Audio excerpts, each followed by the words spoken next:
इनके बकौल जो है बैंक इस्लामी की सिविल लाइन जेहलम ब्रांच में इनका अकाउंट था, जहां से रातों रात जो है 2 लाख रुपए ट्रांसफ़र कर लिए गए अपने अकाउंट्स में। और इनके बकौल इन्होंने जो डिटेल्स दी थी या पिन कोड दिया था वो बैंक की हेल्पलाइन पर ही दिया था, जिसका मतलब ये है कि बैंक के ही किसी नुमाइंदे ने इनके ये डिटेल्स लीक की हैं या उन्होंने ही ये पैसे जो है दूसरे अकाउंट्स में ट्रांसफ़र किए हैं। मेरे तो सारे ख्वाब ऐसे ही रह गए बस, तो शादी तो नहीं हो सकी। यानी आपके जो ख्वाब हैं वो टूट गए, ऐसे ही हुआ कुछ। वो कहते हैं दिल के अरमां आंसुओं में बह गए। आपके बकौल बैंक की हेल्पलाइन से आपको कॉल आती है, बैंक की हेल्पलाइन वाले ही आपका पिन कोड चेंज करवाते हैं। आपका पिन कोड चेंज करवाने के बाद आपके अकाउंट से जो रकम है 2 लाख रुपए वो निकल जाती है और आपका अकाउंट नील हो जाता है। नाज़रीन, ये बड़े अफसोस का मुकाम है कि बैंक इंतज़ामिया जो है ज़िम्मेदार है इन पैसों की। जो है ये अमानत होते हैं। कोई भी शहरी जब अपना अकाउंट किसी भी बैंक में खुलवाता है तो उसके जो पैसे होते हैं वो अमानतन उस बैंक के पास होते हैं। अब बैंक जो है इन पैसों का अमीन है, इन पैसों का रखवाला है, इन पैसों का ज़िम्मेदार है। अगर बैंक वाले ही ताउन नहीं करेंगे तो इस तरह सार्फिन का जो एतमाद है वो बैंकों से उठता चला जाएगा। इनकी शादी जो है वो रुक चुकी है। अब आप लोगों से भी दरखास्त है इस वीडियो को ज़्यादा से ज़्यादा शेयर करें ताकि बैंक इस्लामी की इंतज़ामिया तक ये वीडियो पहुँचे। और ये जो नौजवान हैं हमज़ा अहमद साहब, इनका नंबर भी जो है वो हम फ्राहम कर देंगे अगर इंतज़ामिया हमारे साथ रब्ता करती है। वाज़े पाकिस्तान की वीडियोस देखने के लिए हमारा चैनल सब्सक्राइब कीजिए और बेल के आइकन पर क्लिक कीजिए ताकि आप हमारी आने वाली तमाम वीडियो से बाखबर रह सकें। शुक्रिया। अस्सलाम वालेकुम नाज़रीन, मैं हूं आपका मेज़बान मुबशर नज़ीर कुरैशी और आप देख रहे हैं आवाज़ पाकिस्तान। नाज़रीन, मेरे साथ इस वक्त एक बेबस, मजबूर और लाचार कुंवारे नौजवान हमज़ा अहमद साहब मौजूद हैं जो कि डोक जुमा जेहलम के रिहायशी हैं। इन्होंने अपनी शादी के लिए 2 लाख रुपए जमा किए थे जो कि इन्होंने अपने बैंक अकाउंट में जमा करवाए हुए थे, जिन्हें किसी ने नहायत ही चालाकी और नौसरबाजी के साथ इनके अकाउंट से अपने अकाउंट में ट्रांसफ़र कर लिया और इनकी शादी का जो ख्वाब था वो एक ख्वाब ही रह गया।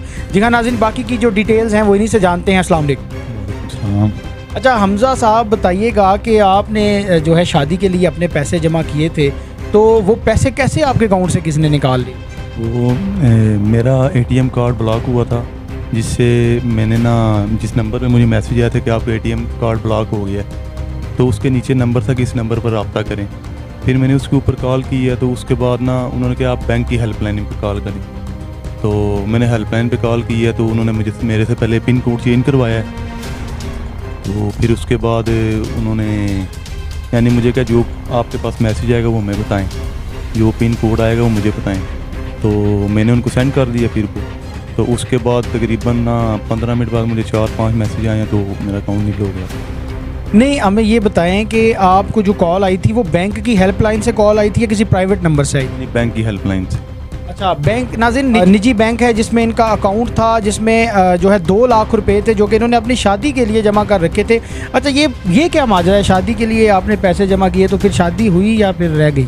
नहीं, मेरे तो सारे ख्वाब ऐसे ही रह गए बस, तो शादी तो नहीं हो सकी। यानी आपके जो ख्वाब हैं वो टूट गए, ऐसे ही हुआ कुछ। वो कहते हैं दिल के अरमां आंसुओं में बह गए हैं जी। ये तो बड़ा अफसोसनाक वाक़या है नाज़रीन। ये नौजवान इकबाल के शाहीन हैं और इनके साथ ये बड़ी ज़्यादती हुई है कि इनकी शादी जो है वो डिले हो चुकी है इस हादसे के बाद। तो आपने किस फोरम पे जाके आवाज़ उठाई या किसी को लिए कंप्लेन की हो किसी डिपार्टमेंट को इस हवाले से? मैंने सबसे पहले थाने में रब्ता किया है तो उन्होंने कहा कि ये हमारे में नहीं आता, ये आप जाएँ साइबर क्राइम की तरफ से, साइबर क्राइम पे आप बताएँ। तो फिर मैं उनके कहने पे यानी पे उधर गया हूँ FIA के दफ्तर में, तो उन्होंने भी कोई ताउन नहीं किया। पहले तो उन्होंने अंदर ही नहीं जाने दिया, तो जब गए हैं आप किसी के पास भेज दे, फिर आगे किसी के पास, तो फिर उन्होंने एंड पे स्टैंप लगा के मुझे क्या आपकी दरख्वास्त हमने लिख ली है तो हम अमल करेंगे। फिर उन्होंने बताया मुझे कि आप इस तारीख को कॉल करना है इस नंबर पे। तो मैंने काफ़ी कॉलें की हैं लेकिन नहीं, उन्होंने पिक ही नहीं की। अच्छा हमज़ा अहमद साहब, आपके पास काफ़ी सारी एप्लीकेशन है नाज़रीन, आप अपनी स्क्रीन पर भी देख सकते होंगे। बैंकिंग मुख्तसिब पंजाब, FIA और न जाने कौन कौन से डिपार्टमेंट को इन्होंने एप्लीकेशन लिखी है। जो दरवाज़ा ये इंसाफ के लिए खटखटा सकते थे इन्होंने खटखटाया, लेकिन इन्हें हर दरवाजे से धुतकार दिया गया और इन्हें जो है कोई तावन इनके साथ नहीं किया गया। अच्छा हमज़ा अहमद साहब, ये बताइए, आपके बकौल बैंक की हेल्पलाइन से आपको कॉल आती है, बैंक की हेल्पलाइन वाले ही आपका पिन कोड चेंज करवाते हैं। आपका पिन कोड चेंज करवाने के बाद आपके अकाउंट से जो रकम है 2 लाख रुपए वो निकल जाती है और आपका अकाउंट नील हो जाता है। तो आपके बकौल ये तमाम तर डिटेल्स नाज़रीन इनके पास मौजूद हैं कि किन अकाउंट्स में वो पैसे ट्रांसफ़र हुए हैं। जैज़ कैश के वो अकाउंट्स हैं जिनमें वो पैसे ट्रांसफ़र हुए हैं। ये डॉक्यूमेंट्स आप देख सकते हैं, इस वक्त मेरे पास इनके सारे डॉक्यूमेंट्स मौजूद हैं और इनकी वो एप्लीकेशंस भी मौजूद हैं जो इन्होंने डिफरेंट डिपार्टमेंट्स को लिखी अपने इंसाफ के लिए, लेकिन अभी तक जो है इन्हें इंसाफ नहीं मिला। उस वक्त तो आपकी शादी जो है पैसे निकल जाने की वजह से डिले हो गई। तो आप शादी कब कर रहे हैं? अब यही है कि जब पैसे मिल गए तो तब भी करेंगे। अब दोबारा तो एकदम से इतने इकट्ठे हो नहीं सकते।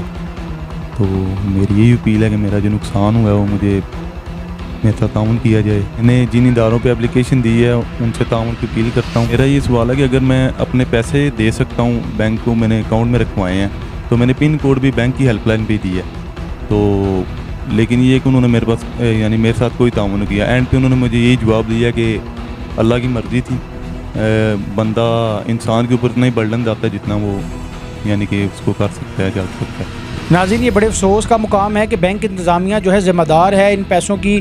जो है ये अमानत होते हैं। कोई भी शहरी जब अपना अकाउंट किसी भी बैंक में खुलवाता है तो उसके जो पैसे होते हैं वो अमानतन उस बैंक के पास होते हैं। अब बैंक जो है इन पैसों का अमीन है, इन पैसों का रखवाला है, इन पैसों का ज़िम्मेदार है। अगर बैंक वाले ही तावन नहीं करेंगे तो इस तरह सार्फिन का जो एतमाद है वो बैंकों से उठता चला जाएगा। कौन से बैंक में आपका अकाउंट था और कौन सी ब्रांच थी? मेरा इस्लामी बैंक में अकाउंट था और ब्रांच सिविल लाइन में। नाज़रीन इनके बकौल जो है बैंक इस्लामी की सिविल लाइन जेहलम ब्रांच में इनका अकाउंट था, जहां से रातों रात जो है 2 लाख रुपए ट्रांसफ़र कर लिए गए अपने अकाउंट्स में। और इनके बकौल इन्होंने जो डिटेल्स दी थी या पिन कोड दिया था वो बैंक की हेल्पलाइन पर ही दिया था, जिसका मतलब ये है कि बैंक के ही किसी नुमाइंदे ने इनके ये डिटेल्स लीक की हैं या उन्होंने ही ये पैसे जो है दूसरे अकाउंट्स में ट्रांसफ़र किए हैं। हमजा अहमद साहब एक गारमेंट्स की दुकान पर जॉब करते हैं और इनके लिए ये रकम बड़ी मायने रखती है। इनकी फैमिली भी इस वक्त शदीद गम और कर्ब की सूरत हाल में मुब्तला है कि इनकी जमा पूंजी जो है वो रातों रात फ्रॉड के ज़रिए किसी दूसरे के पास चली गई और फ्रॉड के ज़रिए इन्हें रातों रात इनकी जमा पूंजी से हाथ धोना पड़े। हमजा साहब आप क्या अपील करना चाहेंगे? मेरी यही अपील है, जिन जिन इदारों पर मैंने एप्लीकेशन दी है वो मेरे साथ ताउन करें और जो मेरे साथ फ्रॉड हुआ है मैं ये चाहता हूँ कि मेरे पैसे वापस मिल जाएं, उस पर एक्शन लिया जाए और ताकि मैंने जिस मकसद के लिए अपने पैसे इकट्ठे किए थे वो मेरा पूरा हो सके। क्या मकसद था? शादी थी मेरी जो रुक। नाज़रीन इनकी शादी जो है वो रुक चुकी है। अब आप लोगों से भी दरखास्त है इस वीडियो को ज़्यादा से ज़्यादा शेयर करें ताकि बैंक इस्लामी की इंतज़ामिया तक ये वीडियो पहुँचे। और ये जो नौजवान हैं हमजा अहमद साहब, इनका नंबर भी जो है वो हम फ्राहम कर देंगे। अगर इंतज़ामिया हमारे साथ रब्ता करती है तो इनके जो पैसे जो है बैंक से निकले हैं, इनकी ये अपील है बैंक इस्लामी की और तमाम जो मुतलका अदारे हैं उनसे कि इनके ये जो पैसे हैं इन्हें वापस दिलवाए जाएँ ताकि ये अपनी शादी जो है उसको मुकम्मल कर सकें। इसी के साथ अपने मेज़बान मुबश्शिर नज़ीर कुरैशी को इजाज़त दीजिए और देखते रहिए आवाज़ पाकिस्तान।